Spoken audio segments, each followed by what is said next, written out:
Hello, কি কেমন আছো? কে? আরে আমি সকালে যে তোমাকে গিফট করলো, এসি ফ্যান গিফট করলো যে, আমি সেই ব্যক্তি। ও, আপনি? কি খবর বলেন? না, একটু খবর নেওয়ার জন্য তোমার ফোন দিলাম আর কি। মানে তোমার সাথে একটু কথা বলতে মন চাইলো। সারাদিন তোমার কথাই তো ভাবতেছি, এর লিগা। তাই? একদম একদম একদম কসম কেটে কইতেছি, একদম কসম, মোবাইলের কসম। আমি সারা দিন তোমার কথা ভাবছি, সারা দিন। বলেন, কি কথা বলতে চান? না, মানে ঘটনা হইতেছে কি, একটা কথা মনের মধ্যে খেলে আকুলি বিকুলি করতেছে।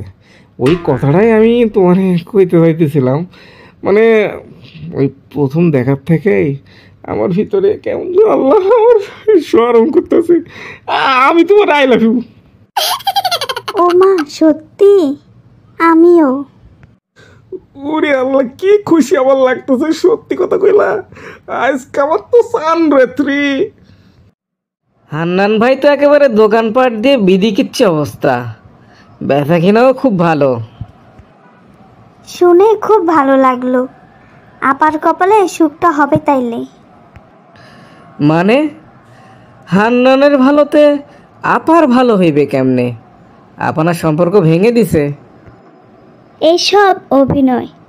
আপা, ভাবি আর হান্নানের আব্বা মিলে তাকে কিভাবে কোনো কাজে মনোনিবেশ করানো যায় সেজন্য আপা হান্নান ভাইয়ের সাথে খারাপ ব্যবহার করছে। ও, এই ব্যাপার। কিন্তু হান্নান ভাই মনে হয় আবার অন্যখানে প্রেম করতেছে।